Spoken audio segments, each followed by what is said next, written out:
살아오신 세월을 돌아보면 젊었을 땐 돈이 전부가 아니라고 생각하셨을 겁니다. 함께 웃고 떠드는 가족이 있고 고생스러워도 정으로 버텨냈던 기억이 있으시지요. 그런데 나이가 들면서 어느 순간 마음만으로는 채워지지 않는 빈틈을 느끼게 됩니다.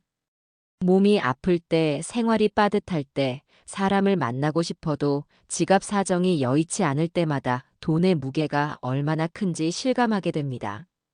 한때는 대수롭지 않게 여겼던 것들이 나이 들어서는 삶의 중심이 되어버리는 현실, 바로 그것이 노년을 더 서럽게 만드는 요소가 됩니다. 우리는 흔히 마음만 따뜻하면 된다라고 위로하지만 실제로는 돈이 있어야 그 따뜻한 마음조차 지킬 수 있다는 사실을 마주하게 됩니다. 자식들에게 작은 선물 하나라도 사주려면, 친구와 식사 한 끼를 나누려면, 또 병원에 갈 때 치료를 미루지 않으려면 결국 돈이 필요합니다. 돈이 없으면 마음도 움츠러들고 관계도 점점 멀어집니다. 그래서 노년의 외로움은 단순히 사람의 부재가 아니라 돈이 부족할 때 더 깊어지는 것인지도 모릅니다. 하지만 그렇다고 해서 절망만이 남는 것은 아닙니다. 부족함 속에서도 하루하루를 살아내는 힘, 작은 따뜻함을 나누는 용기 역시 우리에게 있습니다.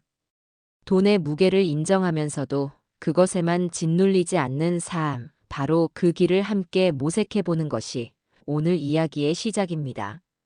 구독과 좋아요, 알림 설정을 해주시면 앞으로도 삶에 도움이 될 이야기를 계속 전해드리겠습니다. 젊었을 때는 돈보다 마음이 더 소중하다고 믿었습니다. 가족이 곁에 있고 웃으며 함께 밥을 먹는 시간이 있다면 그것만으로도 충분하다고 생각했지요. 그래서 나 자신보다는 아이들 키우는데, 부모님 돌보는데, 집안의 필요에 더 많은 것을 쏟아부으며 살아왔습니다. 그런데 나이가 들어 몸이 예전 같지 않고 생활이 점점 빠듯해질수록 마음만으로는 채워지지 않는 벽에 부딪히게 됩니다. 병원에 가야 하는데 치료비가 걱정되어 검사를 미루게 되고 친구들과의 약속도 지갑 사정 때문에 거절하게 될 때 마음 한켠이 서늘해집니다. 정이 아무리 많아도 돈이 받쳐주지 않으면 그 정을 나눌 기회조차 줄어드는 것이 현실입니다. 가끔 약국에서 약값을 계산할 때면 젊었을 때의 내 모습이 떠오릅니다. 그땐 몇천 원, 몇만 원이 대수롭지 않았는데 지금은 하나하나가 예산에서 차지하는 비중이 커서 한 번 더 생각하게 됩니다. 마트에서 장을 볼 때도 마찬가지입니다. 예전엔 자식들 좋아하는 과일이나 반찬거리를 망설임 없이 담았는데 이젠 가격표를 먼저 확인하고 계산기를 두드려 봅니다. 이런 작은 변화들이 쌓이면서 느끼는 건 결국 따뜻한 마음도 돈이 뒷받침될 때 온전히 지켜진다는 현실입니다. 손자에게 용돈을 주고 싶어도 내 생활비를 먼저 계산해야 하고 며느리에게 작은 선물을 하고 싶어도 집안 살림을 우선 챙겨야 하는 순간들이 반복되면서 마음만 있으면 된다는 말이 얼마나 허무한지 깨닫게 됩니다. 이렇듯 돈의 필요성을 절실히 느끼는 순간이 많아질수록 또 다른 현실이 우리 앞에 다가옵니다. 바로 돈이 사람을 부른다는 사실입니다. 젊었을 때는 부모라는 존재만으로도 자식이 곁에 머물렀고 친구들은 그냥 웃음과 정으로 이어졌습니다. 하지만 세월이 흐르니 내 손에 쥔 돈의 많고 적음이 관계의 온도를 바꿔놓는 것을 느끼게 됩니다. 용돈을 넉넉히 줄 때는 자식이 자주 찾아오지만 형편이 어려워지면 발걸음이 뜸해지고 친구나 친척들과의 모임도 점점 줄어들게 됩니다. 결국 돈은 단순한 생활비를 넘어 인간관계를 이어주는 작은 끈으로 작용하는 것이지요. 특히 명절이나 특별한 날이 되면 이런 현실이 더욱 선명하게 드러납니다. 예전엔 손주들이 할머니, 할아버지를 보러 온다고 했는데 지금 생각해보면 세뱃돈이나 용돈을 받으러 온 면도 있었던 것 같습니다. 손에 쥔 게 넉넉할 때는 그런 것도 즐거웠습니다. 아이들 웃는 모습 보는 게 좋고 뭔가를 해줄 수 있다는 게 뿌듯했으니까요. 하지만 형편이 어려워지면서 빈손으로 만나게 될 때가 많아지니 자연스럽게 만남의 횟수도 줄어들더군요. 나 스스로도 미안하고 민망해서 먼저 약속을 피하게 되고 상대방도 어색해하는 분위기를 느끼면서 서로 거리를 두게 됩니다. 돈이 관계를 결정한다고 말하기는 어렵지만 적어도 관계를 유지하는데 큰 역할을 한다는 건 부정할 수 없는 현실입니다. 그리고 이런 돈의 무게는 가장 가까운 관계인 부부 사이에서도 그대로 드러납니다. 함께 살아온 세월이 길어질수록 서로에 대한 애정은 깊어지지만 생활비와 병원비가 늘어날수록 그 애정만으로는 버티기 어려운 순간이 찾아옵니다.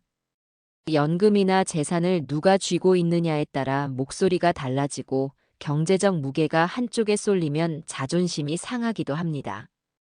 평생을 동반자로 살아왔는데 돈 때문에 마음이 다치고 표정이 굳어지는 현실은 누구에게나 서글픔을 남깁니다. 특히 한 사람이 건강을 잃고 돌봄이 필요한 상황이 되면 그 부담이 고스란히 상대방에게 전가되면서 경제적 압박과 함께 정신적 스트레스도 가중됩니다. 어떤 날은 병원비 얘기를 하다가 서로 말을 높이게 되고 어떤 날은 생활비를 아끼는 문제로 의견이 갈라지기도 합니다.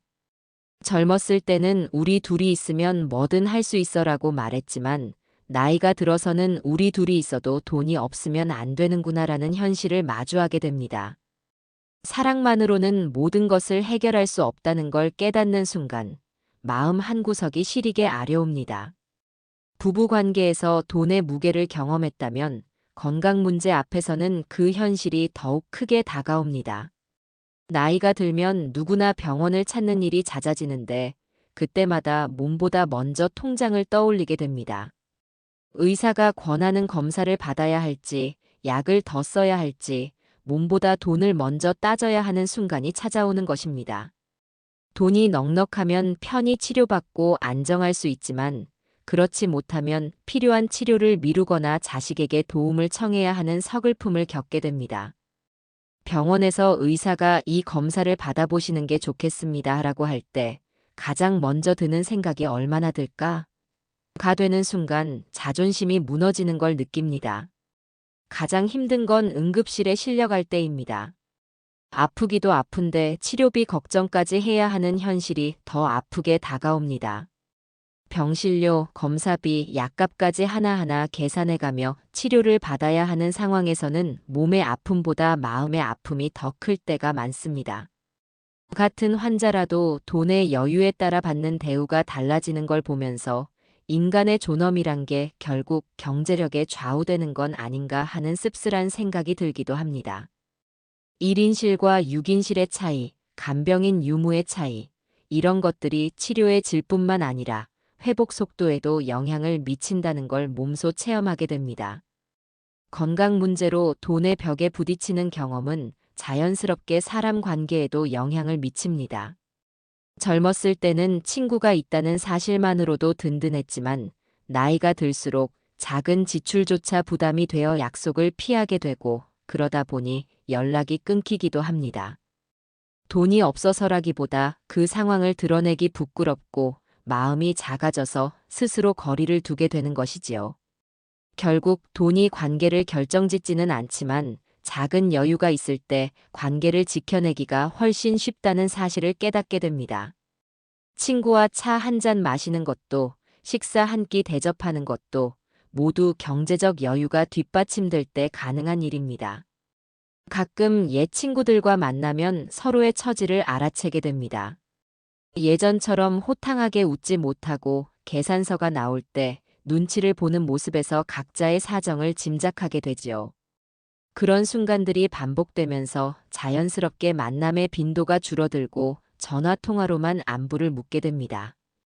더 안타까운 건 자식들과의 관계에서도 비슷한 패턴이 나타난다는 점입니다. 손자 용돈은커녕 자식 도움을 받아야 하는 처지가 되면 부모 노릇을 제대로 못하는 것 같아 미안하고 초라해집니다. 자식이 돈을 가져다 줘도 고맙기보다는 죄송한 마음이 앞서고 그런 마음이 쌓이다 보면 자연스럽게 연락을 줄이게 됩니다. 이렇듯 노년의 살 곳곳에서 돈의 부족함이 그림자를 드리우지만 그 중에서도 가장 큰 서러움은 평생 성실히 살아왔음에도 노후 준비가 되어 있지 않다는 현실을 마주할 때입니다. 젊었을 때는 하루하루 버티는 것만으로도 충분하다 생각했지만 은퇴 후에는 준비되지 않은 빈자리가 고스란히 무게가 되어 다가옵니다. 하고 싶은 일을 미루고 자식에게 기대야 하는 상황이 반복되며 스스로의 자존심이 무너지는 순간은 누구에게나 아픔을 남깁니다. 왜 그때 조금이라도 더 모아두지 못했을까? 왜 연금에 대해 더 관심을 갖지 않았을까 하는 후회가 밀려와도 이미 지나간 시간은 되돌릴 수 없습니다.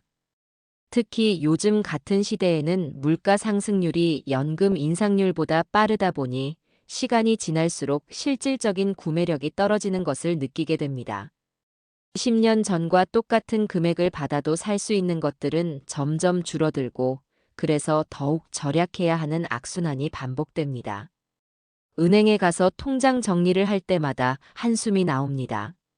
들어오는 돈은 한정되어 있는데 나가는 돈은 자꾸 늘어나니 매달 말이 되면 계산기를 두드려가며 다음 달 계획을 세워야 합니다.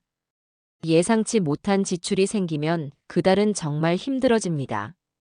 그러나 그 모든 깨달음 끝에서 우리는 알게 됩니다. 돈이 삶을 지탱하는 힘인 것은 분명하지만 끝내 남는 것은 돈이 아니라 마음이라는 사실을요. 자식이 건네는 따뜻한 국 한 그릇, 이웃의 안부 한마디, 친구와의 소박한 대화가 때로는 재산보다 더 큰 힘이 됩니다. 돈은 수단일 뿐 결국 우리를 사람답게 지켜주는 건 마음임을 깨달을 때 비로소 노년의 서러움 속에서도 하루를 살아갈 용기를 얻게 됩니다. 가끔 동네에서 만나는 할머니 한 분이 있습니다. 경제적으로는 넉넉하지 않으신 것 같은데 항상 밝은 미소로 인사를 건네시지요. 그분을 볼 때마다 생각하게 됩니다. 돈이 없어도 사람을 대하는 따뜻함, 하루하루를 감사하게 받아들이는 마음, 작은 것에서도 기쁨을 찾는 지혜가 있다면 그것 또한 큰 재산이라는 걸 말입니다. 물론 현실적인 어려움이 없어지는 건 아니지만 그 어려움에만 매이지 않고 살아갈 수 있는 힘을 얻을 수는 있는 것 같습니다. 우리가 살아오며 깨닫는 건 젊었을 땐 돈보다 마음이 더 중요하다고 믿었지만 노년에 들어서면 결국 돈이 삶을 버티게 하는 기둥이라는 사실입니다. 돈이 없으면 병원에 가는 발걸음이 무거워지고 친구와의 약속이 줄어들며 심지어 가족 관계마저 흔들리게 됩니다. 그러나 동시에 끝까지 우리를 지켜주는 건 돈 그 자체가 아니라 돈을 바탕으로 나눌 수 있는 따뜻한 마음과 관계라는 점도 알게 됩니다. 돈이 없으면 서럽고 외로워지지만 그렇다고 돈만 있으면 행복해지는 것도 아닙니다. 돈은 삶을 지탱하는 도구일 뿐 그 위에 쌓이는 건 결국 정과 사랑입니다. 내가 가진 작은 여유라도 나누고 누군가의 하루를 따뜻하게 만드는 사람이 될 때 노년은 비로소 의미와 힘을 가집니다. 비록 통장 잔고는 넉넉하지 않아도 마음의 여유만큼은 넉넉하게 유지하며 살아갈 수 있다면 그것만으로도 충분히 가치 있는 삶이라고 할 수 있을 것입니다. 오늘 이야기를 통해 혹시 마음 한켠에 무겁게 자리한 걱정이 조금은 위로받으셨길 바랍니다. 돈의 현실을 인정하되 그것에만 매이지 않고 따뜻한 마음을 나누며 하루를 살아가는 것. 그것이 우리가 지혜롭게 늙어가는 길일 것입니다. 앞으로도 삶에 도움이 되는 이야기를 나누겠습니다. 구독과 좋아요, 알림 설정을 해주시면 더 많은 지혜를 전해드리겠습니다.